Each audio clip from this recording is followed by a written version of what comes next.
Welcome back ناظرین کرام، وقفے کے بعد آپ کی خدمت میں حاضر ہوں۔ تو وقفے سے پہلے میں بات کر رہی تھی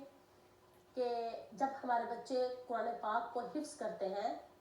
یا عموماً صورتیں جب وہ یاد کر لیتے ہیں تو اس وقت تیزی میں پڑھنے کی وجہ سے وہ جو زبر اور ساکن کا خیال نہیں رکھتے، جیسا کہ میں نے یہ اشارہ دیا تھا کہ قل اعوذ برب الناس، اب یاد کرنے میں تو ایسے کر لیتے ہیں، لیکن پڑھنے میں جب وہ تیزی کے ساتھ پڑھتے ہیں تو یہاں پر سٹاپ، وقف نہیں کیا جاتا، سانس نہیں توڑا جاتا۔ تو اگر سانس نہیں توڑنا تو پھر اس سین کو اس کی اپنی حرکت کے ساتھ ہی ہم پڑھیں گے، تب ہی ہمارا یہ پڑھنا ٹھیک ہوگا۔ اسی طرح آپ نے دیکھا ہوگا کہ بچے جب پڑھتے ہیں سورت القارعہ، عموماً یہ بھی بچوں نے یاد کی ہوتی ہے، ہمارے بہن بھائی جو نماز میں جب پڑھتے ہیں تو کہتے ہیں القارعہ ما القارعہ وما ادراک ما القارعہ۔ اب دیکھیں کہ وہاں پر، اب وہ میرے پاس نہیں، آپ ذرا اپنے قرآن پاک جو ہے ان کو کھول کر دیکھیں کہ اگر تو القارعہ کہنا ہے تو وہاں پر وقف کرنا ہوگا، سانس توڑ کر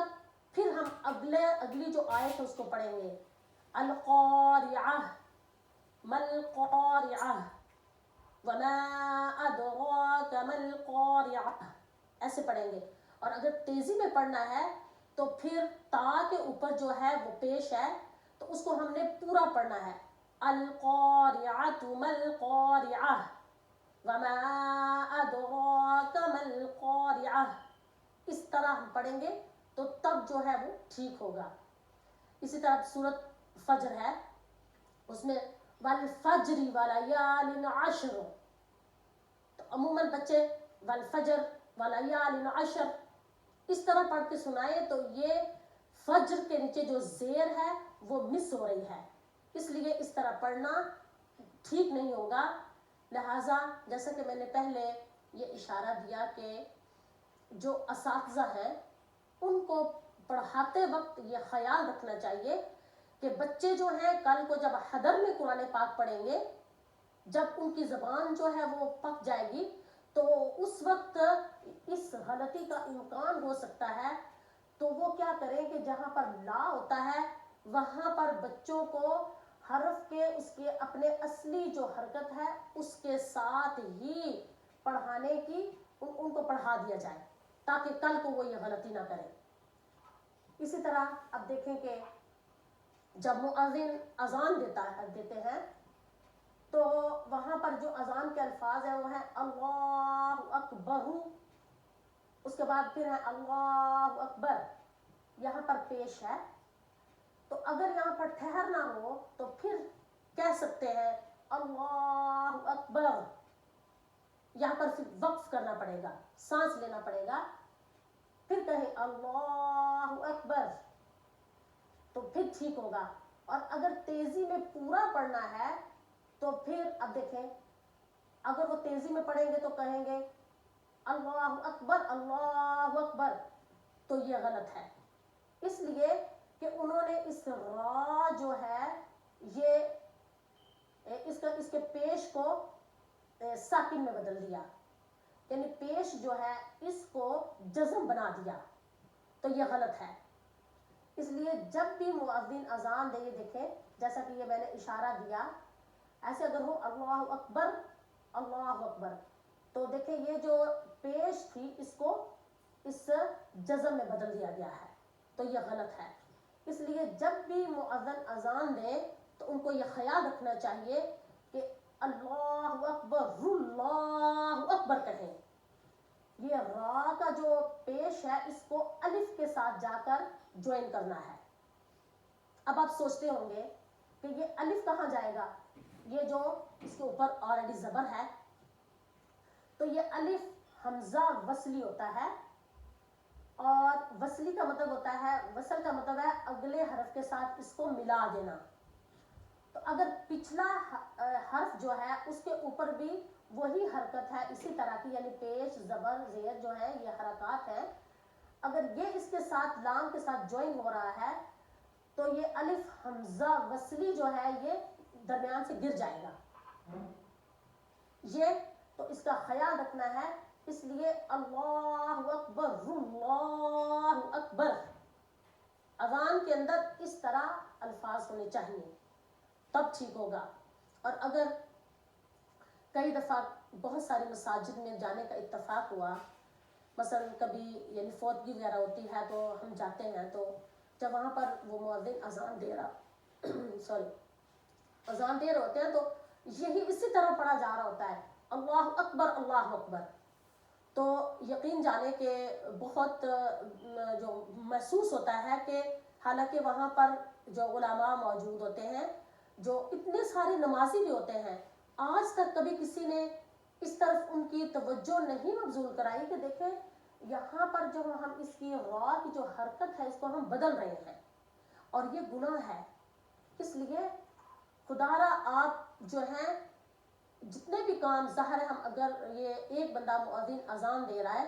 پیچھے پوری جو پبلک ہوتی ہے وہ انہوں نے نماز ادا کرنا ہوتی ہے، تو سب کا جو ہے وہ بھار قسم کا وہ ان پر ہوتا ہے، جو نمازی امام پر ہوتا ہے اور جو اذان دینے والا اس پر ہوتا ہے۔ تو لہٰذا دھیان کے ساتھ جب بھی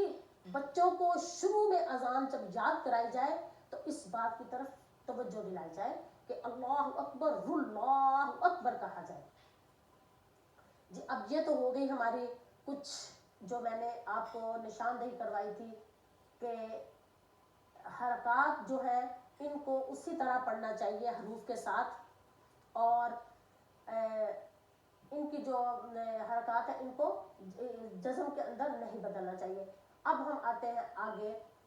لفظی ترجمے پر۔ اب دیکھیں بی اس کا مطلب ہوتا ہے ساتھ، اسمی نام، اللہ اللہ کے، الرحمن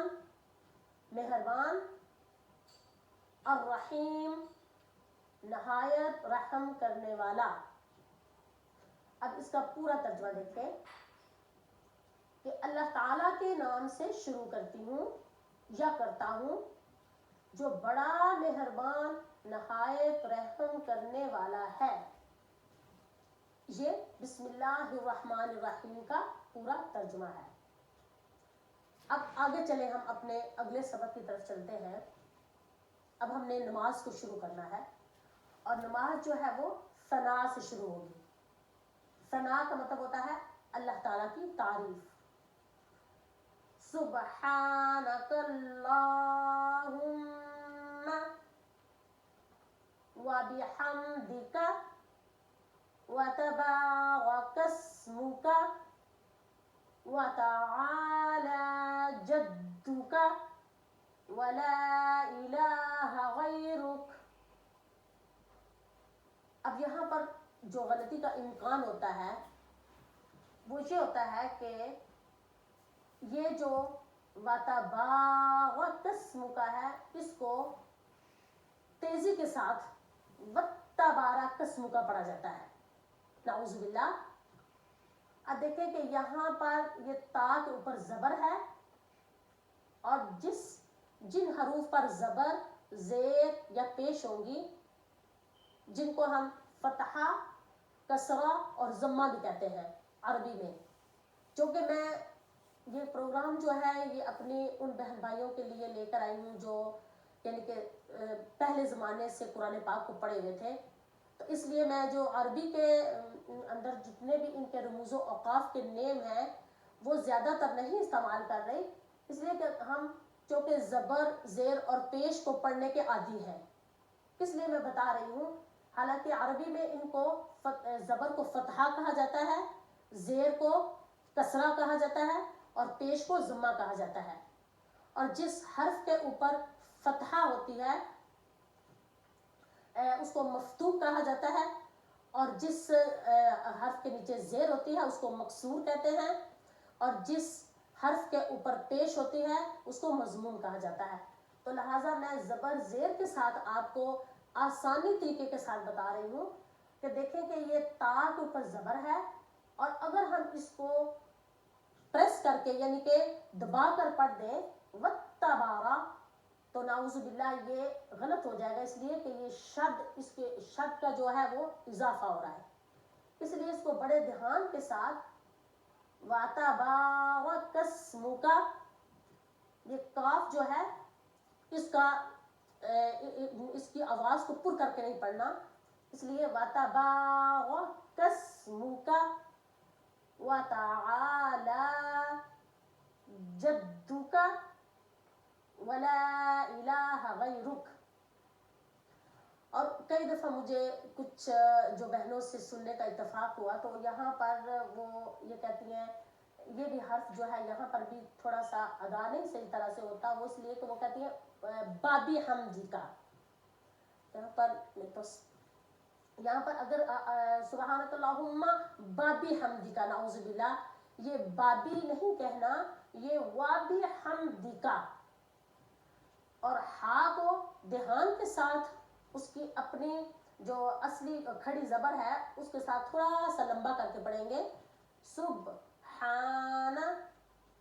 سبحان کلہم، اب دیکھیں میم جو ہے یہ مشدد ہے، اس لیے اس کو ہم پر کر کے اس کو پریس کر کے پڑھ رہے ہیں، وابی حمدکا وَتَبَارَكَ اسْمُكَ وَتَعَالَى جَدُّكَ، اب دال جو ہے یہ بھی مشدد ہے، اس کو ہم تھوڑا سا ہارڈ کر کے پڑھیں گے، پریس کر کے پڑھیں گے، جَدُّكَ وَلَا إِلَٰهَ غَيْرُكَ۔ اب اس کا آگے دیکھیں ترجمہ، سبحانکا، پاک ہے تو،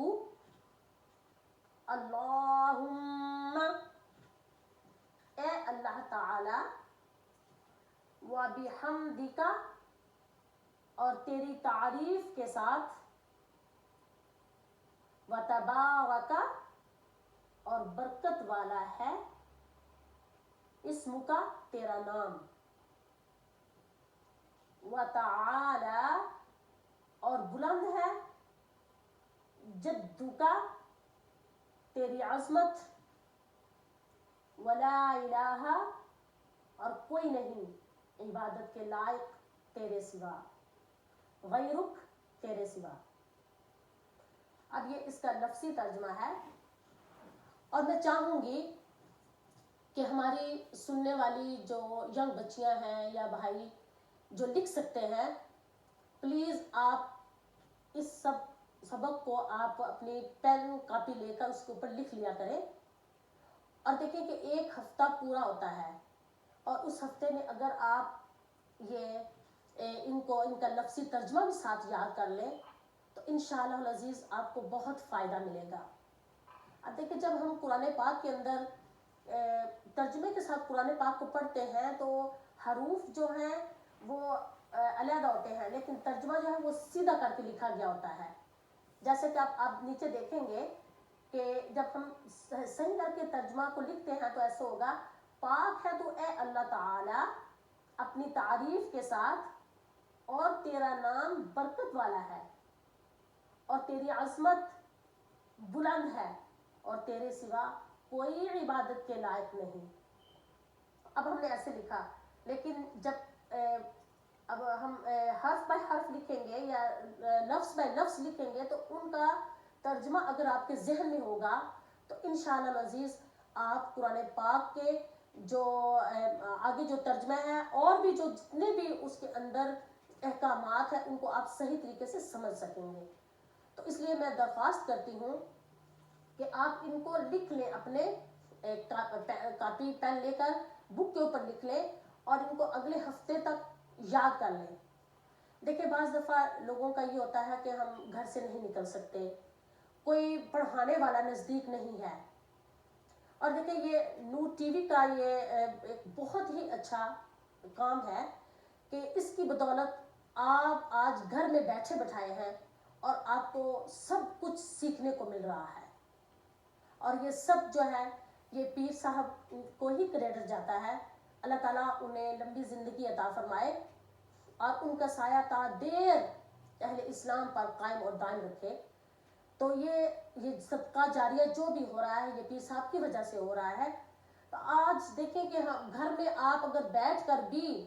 اب اس کو یاد نہ کریں یا آپ نہ پڑھیں تو دیکھیں کل کو قیامت کے دن آپ وہاں پر کوئی بھی عذر پیش نہیں کر سکتے کہ یا اللہ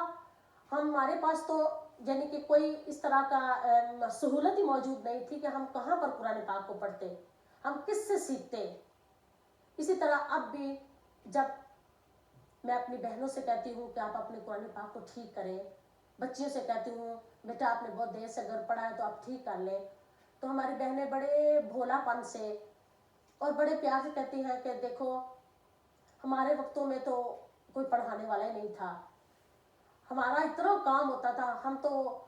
وہ جو مک کپنے کے لیے جایا کرتے, ہم کھیتوں میں کام کیا کرتی تھیں, ہم سب کچھ کرتے تھے, ہم کیا کرتے. آپ نے تو پڑھا اور آج آپ کہہ رہے ہیں لیکن ہماری زبان بھی اور ہے, ہم اب کیسے سیکھیں.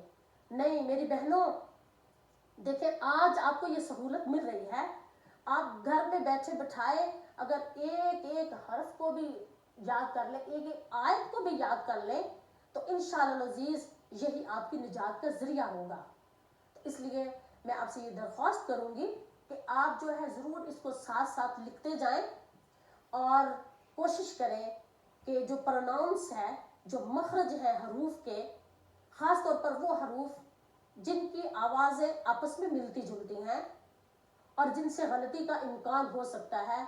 ان کو آپ ضرور یاد کر لیں. جیسا کہ میں نے پچھلے ہفتے بتایا تھا کہ آپ عین جو ہے اس کا صحیح مخرج جو ہے وہ نکالنے کے لیے پریکٹس کریں. یہ عین جو ہے یہ حلق کے درمیان سے اس کا مخرج نکلتا ہے. اس طرح ہا ہے اس کا بھی مخرج کو یاد کریں. دیکھیں میں حیران ہوں اس بات سے کہ لوگ جو ہیں وہ کیا کرتے ہیں, تھوڑا اکتا جاتے ہیں کہ اب یہ کیا ہے, جیسا پڑھا ہے ٹھیک ہے, حالانکہ اگر گانے کے جو وہ کیا ساؤنڈ ہے وہ اگر نکالنے ہو تو بچے نکال لیتے ہیں. ہر قسم کی چیزیں جو کچھ بھی سیکھنا ہو وہ سیکھ جاتے ہیں, وہ ٹیون بنا لیتے ہیں جدھر کی جدھر مرضی کرنا ہو. لیکن قرآن پاک کو سیکھنے کی زحمت ہی کبھی کسی نے گوارا نہیں کی کہ ہم اس کے بھی جو پرناؤنس کس طرح حروف کے بنتے ہیں ہم ان کے بھی نکالنے کی کوشش کریں. میں اپنے سامعین سے یہی درخواست کروں گی کہ وہ اپنے بچوں کو کسی قاری کے پاس یعنی کہ جو صحیح قرآن پاک کو سمجھ کر پڑھاتے ہیں ان کے پاس بھیجیں اور وہ ان کے مخرج جو ہے ان کو پہلے یاد کروائیں اور خود بھی یاد کریں. جیسے کہ میں نے ابھی اشارہ دیا کہ کوئی کام بھی مشکل نہیں ہوتا. آج الحمدللہ دیکھیں ہمارے نعت خوان ہیں, کتنا پیارا ہر قسم کی وہ جو نعت ہے اس کی ٹیون نکال کر وہ نعتیں پڑھ رہے ہیں. اللہ کا شکر ہے الحمدللہ. اور اسی طرح قرآن پاک بھی کوئی مشکل نہیں ہے, ہم نے صرف خود ہی اس کی طرف توجہ دینی کم کر دی ہے کہ کوئی بھی اگر گلی میں پڑھا رہا ہے, کوئی بہن پاس مطلب آپ کے بازو میں پڑھا رہے اس کے گھر میں بچوں کو پڑھانے کے لیے بھیج دیا, کوئی بھی اگر مسجد قریب ہے وہاں پر بھیج دیا. اب دیکھیں کہ یہ سب سے پہلے سوال ماں باپ سے ہوگا کہ کیا آپ نے قرآن پاک کو پڑھانے کے لیے صحیح جگہ کا انتخاب کیا تھا. اگر آپ کو معلوم ہے کہ قرآن پاک کو فلاں جگہ پر صحیح طرح پڑھایا جا رہا ہے اور عقیدہ, پھر ساتھ میں عقیدے کو بھی دیکھنا ہے کہ قرآن پاک کو پڑھانے والے کا عقیدہ کیا ہے, وہاں پر آپ اپنے بچوں کو قرآن پاک پڑھانے کے لیے بھیجیں. لیکن نہیں, ہماری یہ سستی ہے. میں کہوں گی کہ اسکولوں کے لیے ہم اپنے بچوں کو 2-4 مائل جو ہے وہ ڈرائیو کر کے چھوڑ آتے ہیں, لیکن مدرسہ میں لانے کے لیے یا کہیں جہاں پر اچھی طرح پڑھائی ہو رہی ہے مساجد میں لانے کے لیے کیا بہانہ ہوتا ہے کہ جی وہ بہت دور ہے.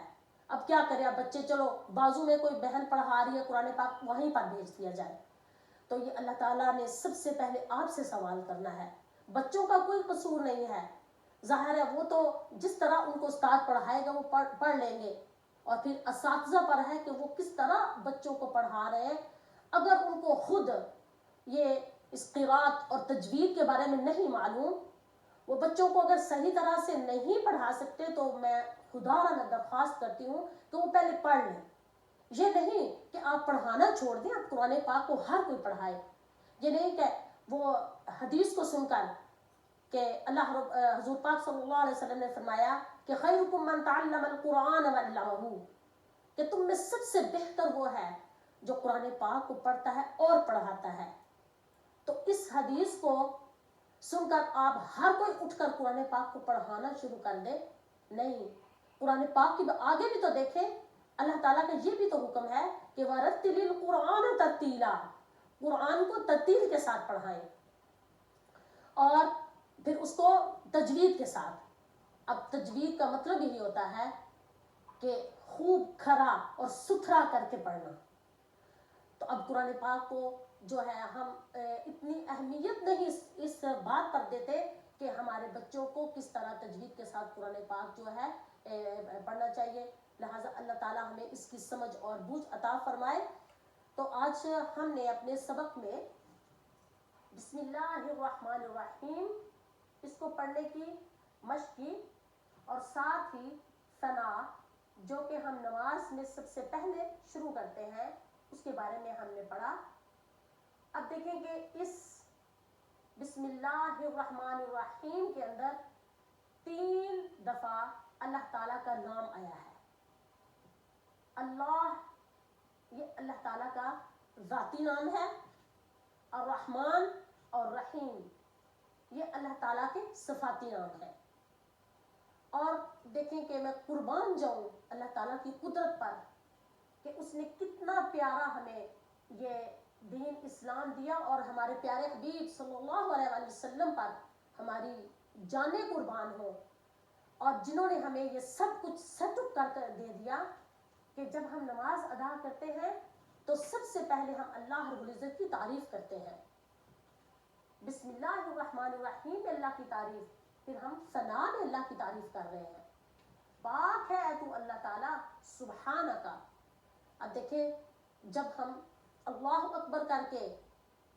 نیچے رکوع میں جائیں گے، پھر بھی حرف سبحانک اللہ، سبحان ربی العظیم سے شروع ہوگا. پھر ہم جب نیچے اللہ اکبر کر کے سجدے میں جاتے ہیں، پھر بھی سبحان ربی الاعلیٰ. یعنی کہ یہ نام کتنا پیارا ہے اللہ تعالیٰ کی تعریف کا، جو کہ بار بار نماز کے اندر ہم پڑھ رہے ہیں. تو ان کا یہ جو ہم نے سبحانک اللہ اور الحمدللہ پڑھی ہے، یہ اللہ تعالیٰ کے ایک ذاتی نام اور باقی صفاتی نام ہے. اب اس لیے ہم اللہ کی تعریف سے اپنی نماز کو شروع کر رہے ہیں کہ آگے جب ہم نے الحمدللہ رب العالمین پر جانا ہے تو وہاں پر ہمیں اللہ تعالیٰ سے کچھ مانگنا ہے. اس سے پہلے ہم اللہ کی تعریف کر رہے ہیں. یہ اس طرح ہے کہ اگر کسی سے بھی ہمیں کچھ لینا ہو، آج بھی دیکھیں ہمارے بچے ہیں مثال کے طور پر، اگر انہیں ماں باپ سے کچھ لینا ہے تو اگر وہ ماں باپ کی پہلے تعریف کریں گے کہ امی ابو آپ بہت اچھے ہیں، آپ مجھے سب کچھ دلاتے ہیں، آپ نے پہلے بھی مجھے سب کچھ لے کر دیا، اور اس کی ڈیمانڈ کوئی بڑی چیز کی ہے جو کہ ہم افورڈ بھی نہیں کر سکتے، وہ گاڑی مانگ رہا ہے، یعنی کہ کچھ بھی مانگ رہا ہے، تو اگر وہ بچہ پہلے تعریف کرے گا، تھوڑا سا ماں باپ کے لیے پولائٹ ہو جائے گا، تو کہے گا کہ آپ اتنے اچھے ہیں، سب کچھ مجھے دیا، ہر چیز میرے پاس وہ چیزیں ہیں جو اور کسی کے پاس نہیں ہیں، امی ابو پلیز اب بھی مجھے یہ چیز چاہیے، مجھے دلا دیں. تو ماں باپ جو ہیں وہ ان کا دل سافٹ ہو جائے گا اور وہ خوش ہو جائیں گے. وہ کہیں گے کہ ہمارے بچے نے یہ ریئلائز تو کیا اور یہ اتنے اچھے طریقے سے مانگ رہا ہے، پہلے تعریفیں کر کے مانگ رہا ہے، تو وہ اس کو وہ چیز دلا دیں گے. یہی وجہ ہے کہ جب ہم اللہ رب العزت کی بارگاہ میں آتے ہیں تو پہلے ہم اللہ رب العزت کی تعریفیں کرتے ہیں. مولا تو پاک ہے، تیری ذات سب سے اعلیٰ ہے،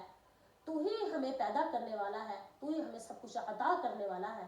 تو انشاءاللہ العزیز اب جب ہم الحمدللہ رب العالمین پر آئیں گے تو آپ دیکھیں گے کہ وہاں پر بھی سب سے پہلے اللہ کی تعریف، اور پھر ہم نے اللہ سے کیا مانگا. ہم نے کوئی دنیاوی چیز نہیں مانگی، کچھ بھی کوئی گاڑیاں، کوئی بینک بیلنس کے لیے، کوئی گھر، کچھ نہیں مانگا. وہاں پر بھی ہم نے کیا مانگا انشاءاللہ العزیز ہم اپنے اگلے سبق میں اس کے بارے میں پڑھیں گے بھی اور سنیں گے بھی انشاءاللہ العزیز. تو اب آخر میں یہ جو اللہ تعالیٰ کے 3 نام ہیں ان کے بارے میں بتانا چاہوں گی کہ ان میں اللہ، رحمان اور رحیم ہے. اور صوفیاء کرام فرماتے ہیں کہ ان تینوں ناموں کا ہمیشہ ورد کرنا چاہیے، اس لیے کہ ان میں ایک نام جو ہے وہ اسم اعظم ہے. ان 3 ناموں میں اللہ، رحمان اور رحیم، یا اللہ یا رحمان یا رحیم، ان تینوں کے اندر ایک اسم جو ہے وہ اسم اعظم ہے. اور اسم اعظم وہ دعا کی قبولیت کی سند ہے. جس انسان نے، جس بھی مومن مسلمان نے اپنی دعا کے اندر ان تینوں حروف کو پڑھ کر نبی پاک صلی اللہ علیہ وسلم کا وسیلہ دے کر دعا مانگی، اللہ تعالیٰ اس دعا کو ضرور قبول فرمائے گا. اس لیے کہ ان تینوں ناموں کے اندر کیا ہے کہ وہ اسم اعظم ہے. تو جب بھی آپ دعا کا اختتام کریں تو ضرور ایسا کہہ کر یا اللہ یا رحمان یا رحیم، اور اس کے بعد نبی پاک صلی اللہ علیہ وسلم کا وسیلہ دے کر پھر درود شریف سے اپنی دعا کو ختم کریں تو اللہ تعالیٰ آپ کی دعا کو ضرور قبول فرمائے گا. آج کے سبق میں یہاں تک ہی. تو انشاءاللہ العزیز اگلے سبق میں پھر میں آپ کی خدمت میں حاضر ہوں گی. ان الفاظ کے ساتھ میں آپ سے اجازت چاہوں گی کہ تمنا ہے کہ اس دنیا میں کوئی کام کر جائیں، تمنا ہے کہ اس دنیا میں کوئی کام کر جائیں، گر ہو سکے تو خدمت قرآن کر جائیں. انہی الفاظ پر میں آپ سے اجازت چاہوں گی.